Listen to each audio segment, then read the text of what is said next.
This is all rotten here, you know. Now it's dried out. Before it was a little bit moldy, but you can. We did it already. You can take out here everything and. Meet Lars, a German guy who fell in love with his one-of-a-kind 100-year-old wooden boat. Almost all the frames, planks and metalwork are rotten and need to be replaced. Lars has decided to do a complete rebuild of the boat, giving her all the love she deserves and restoring her to her former beauty. Using over 40 tons of wood to rebuild this 40-ton boat is a real-life example of the ship of thesis, posing the question, if you change every plank, is it still the same boat? Let's have a look at this amazing boat and its loving owner. Welcome to Boatlife is Best. Here you'll find interviews with sailors about their boats and their life on board. Ranging from family sailing to solo sailing, from absolute beginners to sailing legends, on big yachts and small boats, and from brand new to old school. If you like boat tours and conversations with sailors, definitely subscribe to the channel. So I decided to come here to Monastir and to fix a boat properly. And I plan to do this for 1 year, more or less. And I guess it will be 1.5, 2 years. And we will see. We are just at the beginning. And we will see how it will end. Hopefully with the boat in 2 years in the water again. Yeah, as you can see here, we already took away the lowest planks to take a look in. This happened last year already. So we could see how the frames are. And it's a shame because you can see here, for example, newer planks already, what me or the pre-owner built in Italy. So many euros flushed down the toilet because these planks would be usually good, still good, but we have to take them away. But one step after the other, because we can't take them all away, then the structure will be not stable anymore and everything will crash together. So but we started here to see the whole boat, to see the whole waterline, the bottom line. And then we started in the middle to make the main frames, the biggest frames, start with them. So, and you can see here the iron keel, cast iron, which is probably still good, of course. And the wooden part here is also still good. But we will also inspect in the next days the keel bolts, which is a pretty big job, but at least we take one out and see how it is, and hopefully this will be fine. And otherwise it's another big job to do, and I don't want to do this. Hello, this is my friend. Here the little dog is on my rudder, which we had to take out as well. And so this part here will have to be repaired as well. You see here, this is from the heat, of course, here in Tunisia. It looks pretty bad. It is pretty bad. We have to make this new. And here, these little ones are okay. This is a little bit protection paint against the sun. Perfect. Okay. So what you can see here is the new frames. Pretty big, pretty heavy. I think we need 3 men for pulling them up. And it's made out of calypso, they call it here. It's a very hard, very tough wood. We will see at the end how heavy the boat will be. We don't know, but maybe it's 1 ton heavier or even more. But it will be very strong, very resistant. And as you can see here, we keeping the metal bars. This is also for strengthens, and we build in some more inox parts for making it more stable. But this is a job what we have to do later. First of all, we're doing the main frames here, and I don't know the English word for it, but here, of course, the wood what is here, has to be replaced as well, and they put it in. Here's one of the keel bolts, and then stick it all together, paint, and that's it. And when we do all the frames, at the end, of course, all the planks has to be taken away. So there will be only a skeleton of the boat left over. And then at the end, we start replanking it. This will be done with mahogany they have here. acajou they call it. So I guess it's a pretty hard resistant wood as well. And so this will take another few months as well. Then calfatage, and then putting it in the water again. See if it still floats. Yeah, we will see. You will see. If it's really sealed and but I think so. Yes. But you will have a brand new boat in the end. then it's a new boat, yeah. Ready We're not for- talking about money now because makes no sense and no joy. Yeah, but then I have a new done engine. I have new water tanks, new diesel tanks, new electric, outside the hull new, and I could have bought me maybe a house in Germany, but this is much nicer. This is more special. This one you It's can more fall. special. This one you can fall in love with. Yes, yeah, that's the problem. I did, of course. You did, and of that's, now I can't get out anymore. Yeah. So but hopefully everything works out, and at the end I have a nice boat. Yeah. Can you show me a little bit about like the state of how it was, or like why Yes, why yeah. are we doing all this work? Let us go to the front. There you can see pretty easy. You don't even have to get very close because you can see right away. This is all rotten here. Now it's dried out. Before it was a little bit moldy, but you can. We did it already. You can take out here everything, and So some parts are of course still okay, but no, not really. Not worth to keep it. So, and the front part is really one of the most worst parts here. Here the nails, you can see them inside. They cause also a big problem, the nails and the acid in the wood. Together they make it very moldy, and around the nails then the wood gets very weak. You can see this here on the black parts as well. It's always around the nails where the wood starts to get rotten. So, and here in the frames, of course, it's one of the biggest problems. Maybe we can find somewhere an old rotten nail. But it looks like in the outside always pretty okay. But then when you go inside, it can go very thin, and only the rust keeps it together. Can you tell me a bit more about Vega? It's a large boat, and it's a special boat, I think. I don't think there's another one of it. Yes, okay. Third thing about this is there's not a real history, not a real documentation. Even the construction year is not pretty clear. There are two numbers, 1930 or 1936. Was built in France on the Atlantic shore. So, and it's 22 meters long. It's a yawl, so with the one main mast and the little besan in the back. And it was probably built for, I guess, pleasure boat. So it was never a working boat or something like this. It was probably built for, some rich guy who planned to sail maybe around the world or whatever. So, it has, it depends who you ask and what you measure with how much fuel inside. It has 36 tons, up to 40 tons, and 3 meter draft, 4.5 meter wide, and it's a very nice sailing boat. In the water, it's where she belongs, obviously, of course, like every boat, but it's a very nice sailing boat. And in the last years we had a lot of fun with it, except of the maintenance and all the repairs. But that's the game. When you buy an old wooden boat, you should know, or you should forget about it the first time when you buy it, and you will see at the end. And that was my idea. That was your idea. Yeah, when I was buying this old wooden boat, I like old cars, old timers, and all that stuff. I knew that this is a little bit crazy. Buying an old, more or less cheap wooden boat, that means you have to put a lot of money in to get it repaired again. And it's a big surprise until you open it totally. And that's the way how it came. I just bought it. I didn't want to be too rational about it. You can't be. And so I bought it, and I thought, okay, we will see what happens. Okay, Lars, can you tell me a little bit, show me around the boat, and maybe Yes. the specialties about the boat.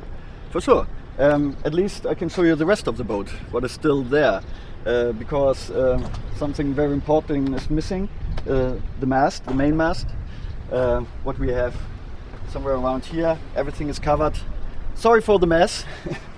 But so you have to imagine here's the main mast, on the back is the besan. We have a little bit untypical for this age of the boat, the furling, but of course it's very comfortable, very easy to handle. So square meter, the main sail has 75 square meter size. The Genova has 120. And then I have here in the middle, in between, I have a little, how do you say, Fock in German, Genova, little one. It's on a boom. So this is more or less for stormy weather, or in addition. And in the back we have, of course, a little mizzen, I think it's called, a little sail. What on a yawl is only for steering. So it's not that it's pushing the boat faster, but when you adjust all the sails properly, you can just sail with this boat for hours on one course. Yeah? So that's the idea behind it. So we have a little hydraulic winch in the front. Yeah, that's a big one. Yeah, it has 15 horsepower. And of course we need it because with this boat, it's in the Mediterranean very expensive to get into the marinas. And also it's sometimes not very easy to maneuver. So anchoring is always my favorite. Yeah, I have a teak deck. What was, I think, built in 20 years ago, 15 years ago from a pre-owner. But they did it in Turkey, what is usually not a problem, but they didn't do it very properly, not very good. So the bad thing is that the teak deck is getting apart, it's damaged and water is getting in. So I'm not only repairing all the frames, all the planks, I'm also have to do the deck, and after all this repair I have to do all the interior as well and all the electric parts. Thank this for a little help with this. So you're actually building like a new boat. Yeah, more or less. The keel is still good. Main part of the wood above the keel. Yep. Yeah. And some metal frames are still good. Some of them are really still good, and others are totally rusted. Yeah, there's nothing left. It's a little bit creepy, and it's interesting that this thing was still floating, and I mean it was good sailing, so there was not a big problem. Sometimes every 1 hour the bilge pumps were pumping out a little bit water, but on a wooden boat it's more or less normal. But it was not getting better after all these repairs. So come on, follow me. But it's a little bit dangerous. Be careful. So this is the deck's house. What is being left from the deck's house. So usually we have here left and right side tanks. All the electric is here. Navigation. So no inside steering, what would be sometimes with bad weather conditions would be pretty nice, but I don't have it. So everything is outside, very traditional. And underneath is usually the engine, which is built out, of course. Also get maintained. The engine is not too old, it's 10 years old. It's a nice 180 horsepower Cummins, which runs perfectly, but has to be maintained as well. So please, come on, in here. So, the history of the boat is, as I said before, not documented. Some Germans, which guys from Munich, I don't know exactly, they found it in the 50s, 60s and rebuilt it. It was pretty rotten. So everything what you see here, this for example, and that one here, is not original. So this is built in the 60s and it's not a very classic standard. It's pretty easy. Yeah.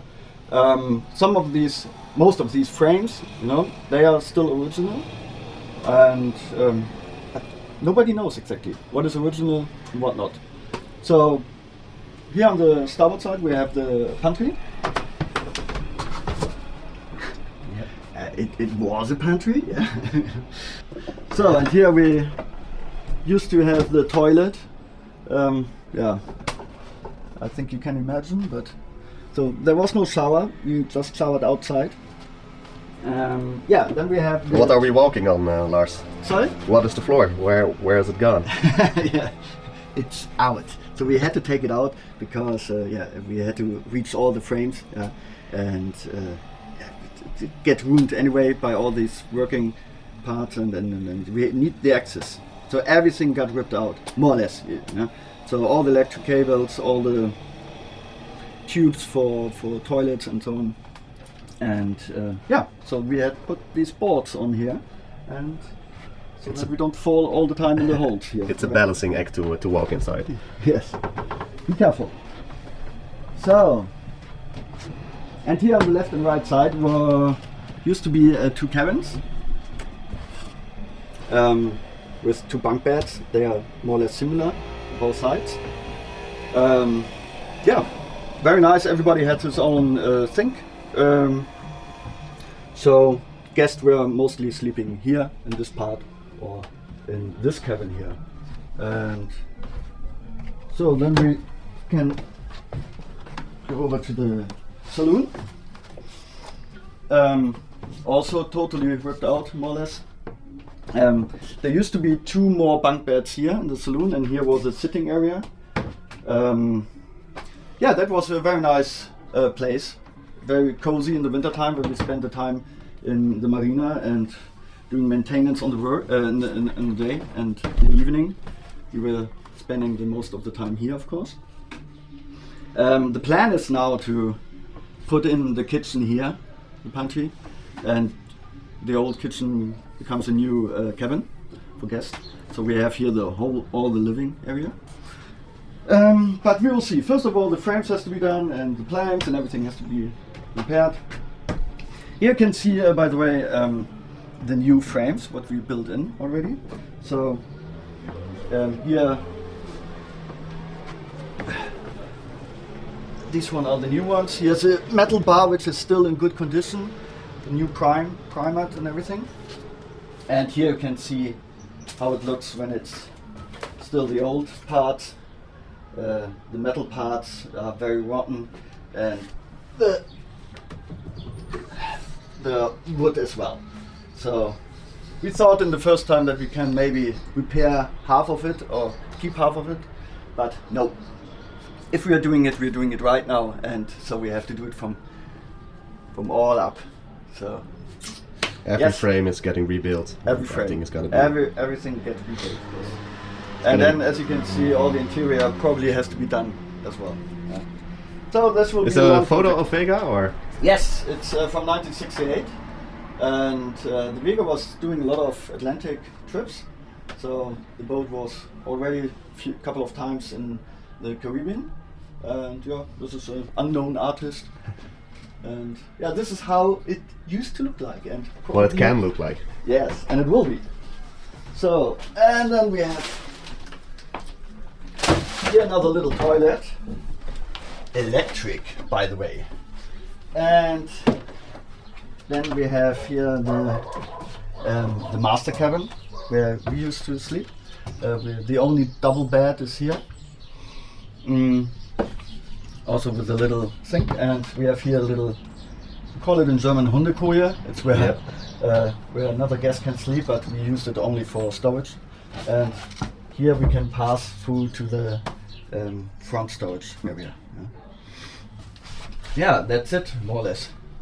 Cool. So that's the boat is full of little cabins for to taking guests on board. Yes, yes. Is that also what you're planning on doing, taking guests on board, or are you only gonna sail it on yourself? That's what we did already. So we spent some seasons with guests, with friends, and that's the plan. Yeah, to do it again, and yeah, this time with a safer boat. This time. Yeah.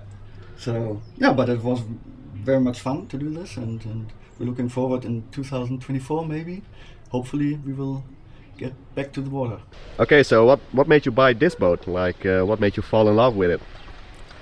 Yes, as I told you before, I like old cars, I like old timers, and I saw it in the internet. A friend of mine saw it, and yeah, the decision was I changed my life a little bit. I was working in a IT company before and had almost a burnout, typical career. And so I decided to do this, to buy a boat. I wanted to do something with a boat, starting a new career and having a better work-life balance. But I knew when I have a normal boat, a plastic boat, or how do you say, what I'm doing in the wintertime. So, and I decided I want to have an old classic boat, special boat. And so in the wintertime I have something to do it for maintenance. And that it's so much at the end. I should have known better, yeah, but yeah, that's the reason why I decided to buy an old boat, yeah. So for having a nice special boat, also for the guests, what I think is maybe a little bit more interesting than the normal boats. Yeah, and for myself, I like old things, traditional parts, traditional boats, cars, and that's it. Yeah. There's a lot of character this boat as well, and yeah. I think so, yes. So when you meet other sailors, everybody is very interested in the boat and asking many questions, and yeah, they're very happy to see this. But I think 99.9% of them don't want to change. They know how much work it is to keep it in a good shape. Yeah, but the reactions of the people are always positive, and that also gives you a lot of good vibes back. So that's what I like as well. Yeah.